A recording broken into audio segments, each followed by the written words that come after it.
my grandson's birthday dinner, my daughter-in-law introduced me as the woman who ruined the family. But the gift I brought that day carried a truth she had tried to bury for years. I'm glad you're here. Stay with me until the end, and tell me in the comments which city you're watching from. I love seeing how far these stories travel. I stood on the porch, smoothing the wrinkles from my beige dress, holding a neatly wrapped box in my arms. It had been 3 long months since I'd last seen my grandson, and I had spent weeks choosing the perfect present for his 18th birthday. Taking a deep breath, I rang the doorbell. My heart fluttered between excitement and worry. The door opened to reveal Francine, my daughter-in-law. Her smile was as tight as ever, her eyes cool and assessing. "Olivia, you're early," she said, her voice sharp enough to sting. I glanced at my watch. Only 15 minutes. "I thought I could help with the preparations," I said gently. Reluctantly, she stepped aside. The house, once warm and familiar, now felt like a stranger's, polished, perfect, and distant. Balloons, ribbons, and an enormous banner reading, "Happy 18th Birthday, Jeremy," filled the living room. Everything screamed wealth and control, a quiet reminder that she no longer needed anything from me. "Richard's out back with the grill," Francine said flatly, arranging appetizers on an expensive platter without looking up. I placed my gift on the table, surrounded by mountains of glossy wrapping paper and luxury bags. My small package, wrapped in old newspaper comics Jeremy used to laugh at as a boy, looked painfully out of place. "Is there anything I can do to help?" I asked softly. "Everything's under control," she replied, her tone final. I retreated to the living room, sitting at the edge of the couch. When had my son's home stopped feeling like home? The answer was simple. The moment Francine decided I no longer belonged. An hour later, the house buzzed with guests. Laughter filled the rooms, yet no one spoke to me beyond a polite nod. I sipped a glass of water, invisible in the crowd, until I saw him, Jeremy. He was taller now, his face older, his presence steady. My heart swelled.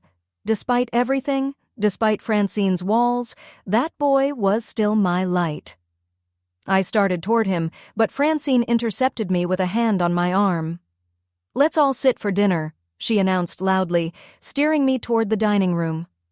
The long table shimmered under soft lights, name cards marking each seat. Mine was at the farthest end, away from my grandson.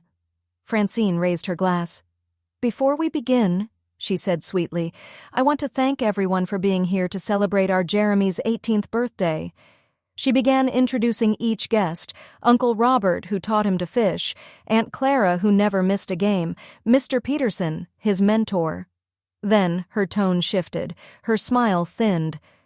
"And this," she said, pausing dramatically, "is Olivia, the woman who ruined our family." The room went silent. I felt every eye on me. Some shocked, some curious, a few even agreeing. My cheeks burned, but I sat tall, refusing to give her the satisfaction of seeing me break. "Francine," my son muttered weakly. "That's enough." She laughed lightly. "Oh, come on, it's just a joke. Olivia knows I'm teasing." But everyone knew it wasn't a joke. Dinner continued awkwardly, filled with forced smiles and polite small talk. I barely touched my food. My heart ached, not for myself, but for Jeremy, forced to watch his family tear itself apart on his special day. When it was time for presents, Jeremy began unwrapping one expensive gift after another: designer clothes, new gadgets, things meant to impress. Then his eyes landed on my small, old-fashioned package. Francine tried to redirect him. "Maybe open this one later, dear." But Jeremy shook his head. "I want to open Grandma's first." The room fell quiet. He peeled away the newspaper comics with a soft smile, remembering our little tradition. Inside was a small wooden box, carefully carved with our family's name. "It's beautiful, Grandma," he said sincerely. "It's more than just a box," I said quietly. "It's our family's story. The real one." Francine stiffened, her eyes flashing with unease. "I'm sure no one wants to look through old papers right now," she said quickly. "Let's move on to the next gift." But Jeremy was already lifting the lid. The truth she had tried to hide for years was finally about to see the light. Jeremy's expression shifted as he looked inside the box. Confusion flickered into curiosity. "What is all this?" he asked softly. Before I could speak, Francine snatched the box from his hands. "This isn't the time or place," she hissed, her polished smile cracking for the first time that evening. But it was too late. The box was open, and so was a truth I had kept buried for 3 long decades. The air in the dining room grew heavy. Jeremy glanced from me to his mother, his brow furrowed. Then, as Francine tried to hide the box, a yellowed photograph slipped free and fluttered onto the table. "Is that Dad?" Jeremy asked, picking it up. The picture showed a much younger Richard sitting at our old kitchen table, his face pale and worried, his hands pressed to his temples. In the background, faintly visible, was a stack of papers stamped "Final Notice" in red ink. "It's nothing," Francine snapped, reaching for the photo, but Jeremy pulled it out of her reach. "Richard," I said quietly, calling my son by name for the first time that night, "don't you think it's time he knew the truth?" Richard froze. His face went pale, his eyes darting to Francine, then back to me. 30 years of silence stretched between us, 30 years of letting others call me the problem, the one who tore the family apart. "We can talk about this later," he muttered, but I was done waiting, done taking the blame. Done protecting people who had only ever treated me like a shadow. "Jeremy," I said, turning to my grandson, "that box holds our real family history, not the story you've been told." The room fell still. Guests exchanged uncertain glances, sensing they were witnessing something deeply personal. "Maybe the family needs a moment," someone whispered, and a few guests began to quietly slip away. "No need," Francine said quickly, forcing a strained smile. "This is just Olivia being dramatic, as always. Let's keep going with the gifts." But Jeremy's gaze didn't waver. He was still staring at the photo in his hand. "I want to know what this is about," he said firmly. I drew a slow breath. The past came rushing back, the sound of rain that night, the trembling voice of my son, the decision that cost me everything. "It was 1993, I began softly. "Your father was 28, full of ambition, ready to take on the world. He had just started his own business, and everyone thought it was doing well." Across the table, Richard shifted in his chair. Francine's expression tightened, her jaw rigid. "But one night," I continued, "he came to see me at the house where he grew up, the home your grandfather and I built together. He looked broken, Jeremy. I hadn't seen him that lost since he was a boy." I paused, the memory heavy in my chest. He told me his business was collapsing. He'd taken out high-interest loans from the wrong people, trying to keep it alive. The debt had grown far beyond his reach, and he was being threatened. Jeremy's eyes widened. This wasn't the confident father he knew, the man who preached responsibility and discipline. "Your father owed $175,000, I said quietly. A staggering amount at that time. And I was a widow. Your grandfather had been gone 5 years. I had only his pension and my salary from the school. I couldn't possibly repay that kind of money." Richard stared down at his plate, unable to speak. "But I did have one thing of value," I said. "Our family home. It had been paid off for years, and the neighborhood had become desirable. It was worth around $230,000 back then." I swallowed hard. Even after all these years, it still hurt to say the words. "So I sold it, Jeremy. The home where your father grew up, where every family memory lived. I gave him the money enough to pay the debts and start again the right way." Gasps rippled around the table. "That's what happened?" Jeremy asked, looking at his father. "Grandma sold her house to save you?" Richard nodded faintly. "Where did you live after that, Grandma?" Jeremy asked, turning back to me. "I rented a small apartment," I said simply. "It was all I could afford after helping your father. I'd planned to live in that house for the rest of my life, but—" I smiled sadly. "Family comes first. And did Dad ever pay you back?" Jeremy's voice trembled, not with anger, but disbelief. The silence that followed said everything. "It wasn't that simple," Richard muttered. "The business struggled for years after that. By the time things improved, we had other responsibilities, raising you, this house, the expenses." Jeremy frowned. "But you always told me you built your success from nothing. You said Grandma never supported you, that she tried to hold you back." Richard's face turned crimson. He opened his mouth, but no words came. Because deep down, he knew. He had rewritten the story to protect his pride. And now, in front of everyone, that story was falling apart. I spoke softly. "It's easier to live with loss than with the guilt of what I sacrificed."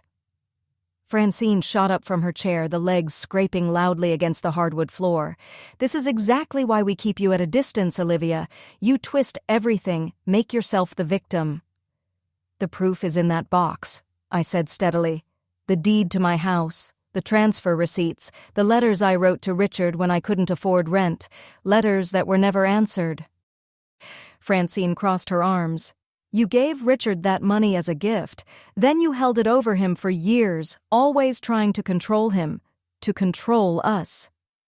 "Is that what he told you?" I asked quietly, more sad than angry. "He didn't have to," Richard said, his voice tight. "I was there, Mom. Every holiday, every birthday, you found a way to remind me of your sacrifice." I froze. That's what he remembered? Had his guilt rewritten the past so completely? "Richard," I said softly, "I never once asked you to pay me back in full. Not once. I only came to you 3 times in 30 years when I truly had no other choice. I lost my home for you, and in return, you erased me." Jeremy was still digging through the box, spreading papers across the table, old letters, receipts, photographs, proof of a story he'd never heard before. "There's so much here," he murmured, setting aside the house deed, the loan papers bearing his father's signature, and the bank statements showing the transfers. Then he paused, holding a small, worn notebook. "What's this?" he asked. My heart skipped. "That's my journal from those years," I admitted. He opened it carefully, turning the first page. Each line held pieces of my life, the loneliness of that tiny apartment after selling my home, the silence of my phone when my own son stopped calling, and the slow realization that I'd been recast as the villain in a story where I'd once been the one who saved him. Jeremy began to read aloud, his voice trembling slightly. "December 18th, 1993. Richard brought Francine to dinner tonight. She's beautiful and confident, but something in her eyes changed when Richard mentioned I'd helped him with his business. She asked careful questions about the arrangement, whether I expected repayment, whether I'd want a say in his decisions. I told her it was a gift, no strings attached. Richard seemed relieved, but I'm not sure he believed me." Jeremy looked up from the page, his gaze moving between me and his father. "There's more," he said, turning the page. July 5th, 1999. Richard and Francine announced their engagement today. I should be happy, but something's changed. Richard hardly calls anymore. When I visited their new apartment, Francine joked about me, checking on my investment. I laughed, but it stung. I've never seen my help as an investment, only as love. Francine's face turned rigid. "These are private thoughts from decades ago," she snapped. "They prove nothing." "Let him finish," Richard said quietly. His eyes were fixed on the diary, his voice low and unfamiliar. Jeremy turned another page. November 30th, 1994. Richard and Francine's wedding was today. The ceremony was beautiful, but I felt like an outsider. I was seated far from the main table, away from family. When I asked Richard why, he looked embarrassed. Francine said it was a mix-up by the planner, but I saw the seating chart in her handwriting. A murmur rippled through the guests who had stayed. They shifted uncomfortably, unsure whether to stay or leave. "Should we—" one of Francine's friends began, gesturing toward the door. "Stay," Francine ordered sharply, forcing a brittle smile. "I want witnesses to this little performance." Jeremy ignored her, continuing to read. September 15th, 1997. Richard and Francine are expecting. I'm going to be a grandmother. I wanted to share my joy with my neighbor Helen, but I realized I have no photos of them, none. I called to ask for one, but Francine said they were too busy. I knitted a baby blanket. They never mentioned receiving it. My throat tightened. I remembered that day as if it were yesterday, the joy, the ache, the silence that followed. Jeremy turned to the next page. February 12th, 1998. Jeremy was born today. I rushed to the hospital, but they said only immediate family could visit. I am immediate family. I waited 6 hours in the lobby until a kind nurse finally let me in for 5 minutes. Jeremy is perfect. Richard looked happy to see me, but Francine asked if I could come back another day when she felt better. I was never invited again. Jeremy's hands shook as he closed the diary. His voice broke slightly. You mean, they kept you from seeing me? When I was born? Neither Richard nor Francine answered. The silence that filled the room was deafening. Jeremy looked down at the open box, then back at them, his parents, who suddenly seemed like strangers. And that's when he turned to me and asked quietly, "What happened on my 5th birthday, Grandma?" I wasn't invited, I continued softly, but I went anyway. I left a small gift on the porch, a handmade wooden train set that once belonged to Richard. Francine had opened the door that day, her tone polite but distant. "We're just heading out on a family trip," she'd said, even as I saw balloons and streamers behind her. Richard never came to the door. Jeremy turned another page of the journal, each entry revealing another small wound, another quiet rejection. How Francine had built walls between me and my son, how she had slowly convinced him that my love was a form of control, how she had whispered to Jeremy, as he grew, that I was unstable, bitter, impossible to please. "I don't understand," Jeremy said now, looking between his parents. "All these years, you told me Grandma was the one who walked away, that she was angry and difficult." "She was," Francine snapped quickly. "She's showing you selected entries to make herself look innocent." "Then explain this," Jeremy said, pulling out a bundle of cards from the box. Birthday cards, Christmas cards, letters all written in my familiar looping handwriting. "I've never seen these before." Francine's voice turned defensive. "We were protecting you, Jeremy. She was always trying to buy your affection to make us look bad." "Buying affection?" I finally spoke up. My voice was calm, but my hands trembled slightly. "With what? Handcrafted toys? Greeting cards? My small pension? Everything I had went into saving your father's life, and I never asked for a single thing in return." Richard's expression changed. The confidence, the anger, it all began to fade. He looked at me, really looked at me, maybe for the first time in decades. "Mom," he said quietly, "if what you're saying is true, why didn't you speak up sooner? Why keep all this hidden?" I let out a long, tired breath, because I thought speaking up would only push you further away, and because... I paused, then said softly, "Because I was protecting you." "Protecting me? From what?" "From the truth," I said. "From how deep the trouble went. From facing what really happened. How you took my home, and then shut me out of your life. I kept hoping that, if I stayed patient, you'd remember who I really was. That you'd remember we were once a family." Jeremy kept searching through the box. His fingers brushed against a folded sheet of yellowed newspaper. He pulled it out and opened it carefully. "What's this?" he murmured, scanning the headline. His eyes widened. "Local businessmen cleared in investment scandal," he read aloud. "Dad, is this about you?" The room froze. Richard went pale. Francine reached for the paper, but Jeremy pulled it away. "The part you always left out," I said quietly. "The reason those loans were so dangerous. It wasn't just money you owed, was it, Richard?" The dining room fell completely silent. Even the clinking of glasses had stopped. Richard's hands trembled as he reached for his water. The newspaper lay between us like a piece of evidence from another lifetime. It wasn't just about finances, I said softly. You were facing serious trouble. Dad! Jeremy's voice cracked. Is it true? Richard closed his eyes, then opened them again, defeated, weary. It was complicated, he said. I was young, desperate to make it work. You made promises to investors you couldn't keep, I said quietly, finishing the sentence he couldn't. You redirected funds to stay afloat, and when things fell apart, I never meant to hurt anyone, Richard whispered. The market collapsed. I just wanted to fix things before anyone got hurt. The investigators didn't see it that way, I reminded him. They were building a case against you. Jeremy scanned the article again.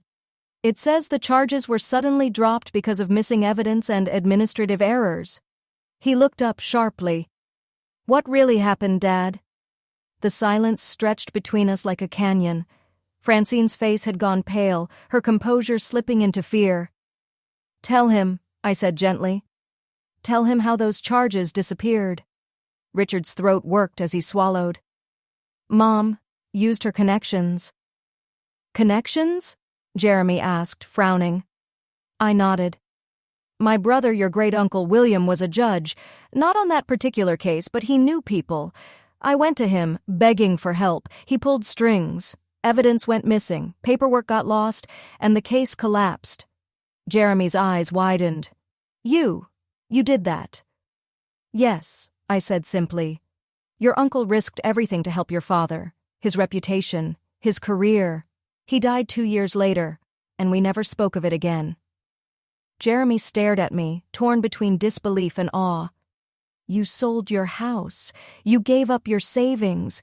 You even risked your brother's career to save Dad? He was my son, I said quietly. I would have done anything. Richard's voice broke as he spoke again. All these years.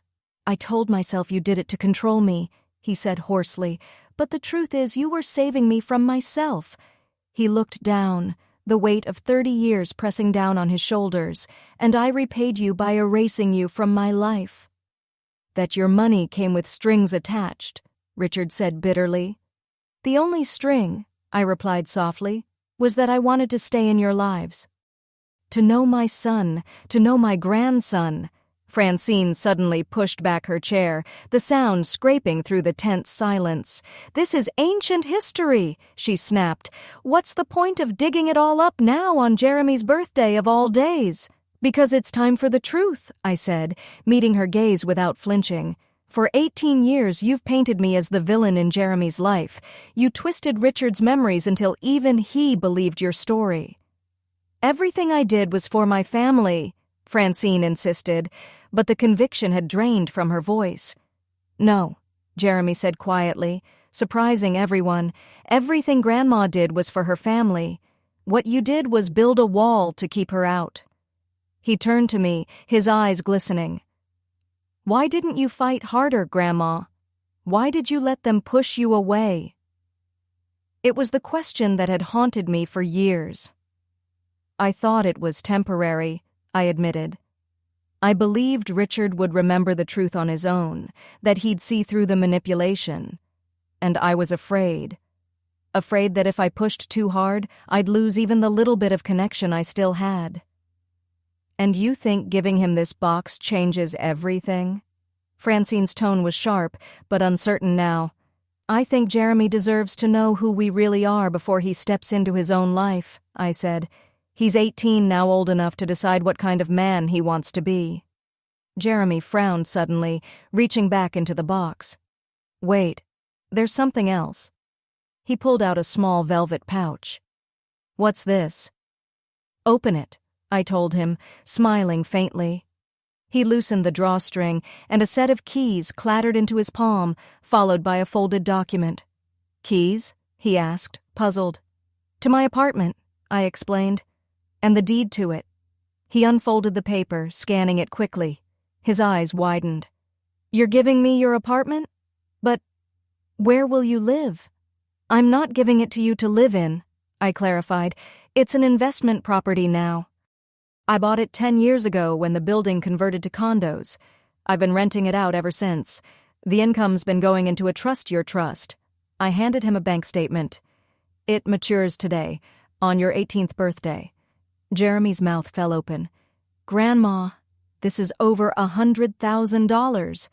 Francine let out a strangled sound. Richard sat frozen, unreadable. How? He finally managed. How could you afford to buy property and save this much? I worked, I said simply. 3 jobs after I retired from the school, night shifts at the hospital doing paperwork, weekends as a receptionist, plus my pension. I lived simply. I saved everything I could. For Jeremy? Richard asked quietly. For my family, I corrected him. Even when you shut me out, I never stopped believing we were still a family. Jeremy stared at the statement, his voice breaking. All these years, while Mom and Dad told me you were bitter and selfish, you were working night shifts just to build a future for me? I nodded. They wouldn't let me be part of your life, but I could still make sure you had a foundation to stand on. We would have provided for him, Francine said sharply, though the edge in her voice had softened into defense. I'm sure you would have, I said gently. But this isn't about money. It's about love, about what we're willing to sacrifice for the people who matter. Jeremy carefully placed the keys and statement back in the box, then stood, carrying it to the far end of the table where I sat. He set it down beside me and quietly took the seat next to mine. I want to hear more, he said. I want to know everything. The shift was subtle but unmistakable. The son and grandson who had been across the room were now beside me. Richard watched the movement, his face drawn, realizing what it meant. Jeremy, he began, his voice tight, you don't understand how complicated this is. I understand perfectly, Jeremy said, cutting him off. Grandma gave up everything for you, and you let her be erased from our lives. You let me believe lies about her. The silence that followed was suffocating. The guests who remained sat frozen, caught between discomfort and disbelief. Then, slowly, Richard stood. He walked around the table and took the seat on my other side. You're right, he said, his voice barely above a whisper. And I need to hear the truth too, all of it. Francine remained at the far end, alone now, her perfect image beginning to crack. Richard, she said, her tone sharp, a warning hidden beneath the tremor in her voice. But for the first time in decades, my son didn't look to her for guidance. He looked at me, his eyes clear, raw, and finally honest met mine. I'm sorry, Mom, he said softly. I'm so sorry. Sorry doesn't fix this, Richard, Francine cut in, her tone slicing through the moment. She stood, smoothing her elegant dress, though her hands shook. 30 years of marriage, and you're choosing her side? Just like that? Her voice trembled, part fury, part fear, because deep down, she knew her version of the story was finally falling apart. This isn't about sides, Richard said, his voice steadier than before. It's about the truth. Around us, the few remaining guests exchanged uneasy looks. One by one, they mumbled polite goodbyes and slipped out, leaving only the 4 of us at the long dining table, Richard, Francine, Jeremy, and me. Jeremy was still sifting through the memory box. He lifted a small bundle of letters tied with a faded blue ribbon. What are these? He asked. Letters I wrote to you, I explained softly. Birthday cards, holiday notes, little things I thought you'd enjoy, things I sent that I suspect never reached you. Jeremy untied the ribbon and opened one. His voice trembled slightly as he read, Dear Jeremy, happy 10th birthday. I saw a rocket launch at the park yesterday and thought of you. Remember when we built that little rocket together when you were 6? Your eyes lit up when it took off. He looked up, confused. We built a rocket together? I don't remember that. It was the last time your mother allowed me to spend a day alone with you, I said quietly. After that, there were always reasons, always something that made it inconvenient. Francine began pacing, her heels clicking sharply against the floor. This is ridiculous, she said. You make it sound like I planned some elaborate conspiracy. You were clingy, judgmental, always hinting that we weren't good enough parents. Was I? I asked, keeping my tone calm. Name one specific example. Francine hesitated, opening her mouth, then closing it again. You. You were always bringing up how Richard was raised. It felt like criticism. That's not true, Richard said suddenly, his voice low but firm. Mom hardly ever gave advice, even when I asked. I remember thinking how careful she was not to interfere. He looked at me, realization dawning in his eyes. You were afraid of overstepping, weren't you? I nodded. After the first few accusations, I learned to stay quiet. I didn't want to give anyone another reason to keep me away. Jeremy had found something else, a small photo album near the bottom of the box. These are pictures of me, he said, flipping through the pages, but I've never seen most of these. Your school sent them to me, I explained. Every year I called and asked them to mail me your class and team photos. It was the only way I could see you grow up. That's stalking, Francine snapped. You went behind our backs. It's public information, I said evenly. Any grandparent can request it. I never interfered. I just wanted to see my grandson's face. Jeremy's voice softened as he turned another page. You came to my baseball games, he murmured. Everyone I knew about, I said with a small smile. I sat in the far corner of the bleachers. I never approached you. I just watched you play. You were there? Richard asked, stunned. All those years, I nodded. Of course I was there. He's my grandson. Richard's face crumpled. I never saw you. You weren't looking for me, I said gently. Francine slammed her hand against the table. Enough.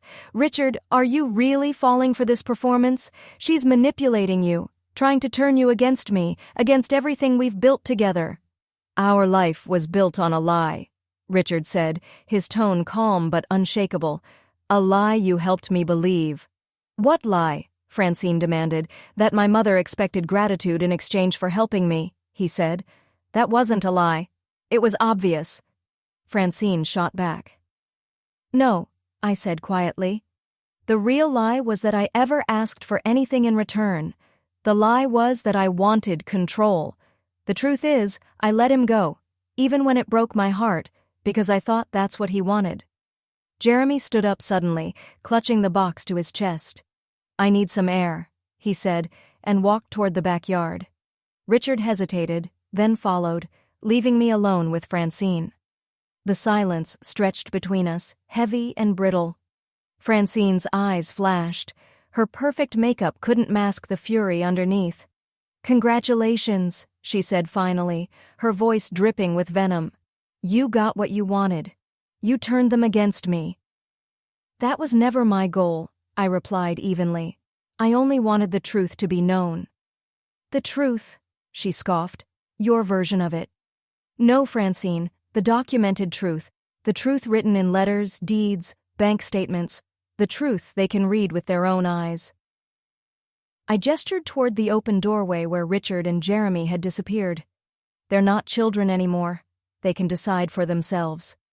Francine crossed her arms, that familiar defensive pose I'd seen for decades. Why now? She demanded. Why, after all these years, did you have to do this now? I thought about her question for a long moment before answering. Because I'm getting older, I said softly. Because secrets are heavy things to carry, and because Jeremy deserves to know where he really comes from before he builds his own future. Francine's posture wavered. For the first time, there was no anger in her face, only exhaustion. You've destroyed everything, she whispered. Her words trembled in the air like a confession, not an accusation. Not just anger, I said gently, but fear. Francine froze. I haven't destroyed anything that was real, I continued. Through the window, I could see Richard and Jeremy in the backyard, father and son, heads bent close in quiet conversation. 30 years of tightly woven lies were unraveling, thread by thread, and Francine knew it. He'll never forgive you for this, I said softly. Not for keeping me away. He shares that blame. But for making him complicit in erasing the mother who gave up everything for him. Francine's mask finally cracked. Tears spilled down her cheeks, streaking her perfect makeup. "You don't understand," she whispered, her voice trembling. "I was protecting him." "From what?" "From the shame," she said, her voice breaking. "From knowing what he'd done, taking your home, the financial mess, all of it. It was eating him alive. The guilt. I helped him rewrite the story so he could live with himself." For the first time, I saw something real behind her polished armor. A desperate, twisted kind of love for my son. "And for that," I asked quietly, "you had to make me the villain?" She wiped at her tears, leaving black streaks across her cheeks. "It was easier that way," she said in a hollow voice. "Simpler, cleaner." "For whom?" She had no answer. Outside, Richard and Jeremy embraced, both wiping tears from their faces. Then they turned toward the house, walking back with a shared resolve. The confrontation I had avoided for 30 years was finally here. They stopped in the doorway, eyes red but clear. The air in the room felt charged, heavy with the weight of truth finally spoken. "I've been a fool," Richard said simply, looking straight at me. "A coward." "Richard, don't," Francine began. He stopped her with a quiet shake of his head. "No more, Francine. No more excuses. No more lies." He turned back to me. "Mom, I don't even know where to begin." "You just did," I said, reaching across the table to take his hand. Jeremy pulled up a chair between us. "Dad told me everything," he said softly. "How after you helped him, he couldn't live with the guilt. How it was easier to believe you were controlling than to face the truth, that he'd abandoned you." Richard nodded, shame in his eyes. "She didn't create the distance between us, Mom," he said quietly. "She encouraged it, yes, but the weakness was mine. I wanted to believe her version because it absolved me of guilt." Francine stood at the far end of the table, her arms crossed tightly around herself, like she was trying to hold her world together. "You're making it sound like I planned this," she said, her voice cracking. "I wasn't scheming. I was trying to protect our family." "By erasing mine?" I asked softly. The question hung in the air, heavy and unanswerable. Jeremy reached into the box again and pulled out a small, worn teddy bear. "What's this?" he asked. A smile touched my lips. "Your father's," I said. "He called him Mr. Beans. There were dried beans inside that made a little rattling sound. He wouldn't sleep without him until he was almost 10. Richard reached for it, his hands trembling. "I thought he was lost during the move," he murmured. "You kept him? All this time?" "Of course," I said softly. "I've kept everything that mattered. Even the memories you tried to forget. Especially those. You're my son, Richard. That never changed. Not the distance, not the silence. Nothing." Francine made a choked sound. For the first time, I looked at her, really looked, and what I saw wasn't an enemy. It was a woman terrified of losing everything she had built on a lie. "Francine," I said gently, "I didn't come here today to destroy your family." "Then why?" she whispered, her voice barely audible. "To reclaim my place in it," I said, "not to take yours." Richard stood and moved to her side, placing a hand on her shoulder. "This doesn't have to be a competition," he said quietly. "My mother isn't a threat to you. She never was." Francine's composure wavered. "You don't understand," she said. "If she's right, if I've been wrong all this time, then what does that make me?" "Human," I said softly. "Flawed, like all of us." Jeremy had been silent, watching everything unfold. Now he spoke, his voice calm and steady, far older than his 18 years. "I want to know my grandmother," he said, "really know her." Tears blurred my vision. For the first time in decades I smiled, not out of politeness or restraint, but with quiet, genuine joy. "I'd like that very much," I said. "Not the version I've been told about," Jeremy said. "Of course," Richard replied at once, then glanced cautiously toward Francine. "That's reasonable, isn't it?" Francine's shoulders dropped slightly, not in defeat, but in weary acceptance. "Do whatever you want," she murmured. You will anyway. Mom, Jeremy said gently, surprising us all by addressing Francine directly. This isn't about choosing sides. It's about fixing something that never should have been broken. Richard looked at his son with pride, then turned to me, his eyes clear. The money you gave Jeremy, he said slowly, I want to match it, double it. It's the least I can do. That's not necessary, I began, but he shook his head. It's not about necessity, Mom. It's about finally doing the right thing. Something inside me loosened, a knot of tension I'd carried for so long, I'd forgotten what it felt like to breathe freely. It wasn't just about the money, it was about being seen, being heard, being believed. There's one more thing in here, Jeremy said suddenly, reaching into the bottom of the memory box. He lifted out a small velvet jewelry case. What's this? Open it, I urged. Inside was a simple silver locket on a delicate chain. Jeremy opened it carefully and smiled when he saw the two photographs inside, one of baby Richard, the other of baby Jeremy. I had it made when you were born, I explained softly. I've kept it with me every day since, the two most important people in my life. Jeremy closed the locket and handed it back to me. You should wear it now, he said quietly. No more hiding. With trembling hands, I fastened the chain around my neck. The cool metal settled against my heart like a final promise. No more hiding, indeed. Richard cleared his throat. Mom, would you stay? He asked hesitantly. The party's pretty much ruined, but maybe. We could have dinner, just family. Family, the word I had waited 30 years to hear again. I'd like that, I said simply. Francine hesitated, then gave a small nod. Not enthusiasm, but not rejection either. A beginning. As Richard and Jeremy began cleaning up the scattered decorations, I found myself standing beside Francine. For a moment, neither of us spoke. This won't be easy, she said quietly. For any of us. Most important things never are, I replied. I'm not going to suddenly pretend we're friends, she warned. I wouldn't expect that, I said. But maybe we can try being civil, for Richard's sake, for Jeremy's. She studied me for a long time, then nodded once. I can do civil. It wasn't forgiveness. It wasn't even peace, but it was acknowledgement. And after 30 years of being invisible, that felt like victory. Later that evening, we sat around the dining table eating reheated birthday dinner. Richard laughed, a real, unguarded laugh I hadn't heard in decades.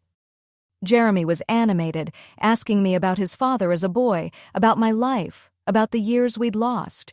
Even Francine joined in here and there, short comments but not hostile ones. It wasn't perfect. There were pauses, awkward silences, small remnants of old wounds. Healing, I knew, would take time, maybe years. But as I sat there, the silver locket warm against my skin, I felt something I hadn't known in decades, belonging. The truth had finally been spoken.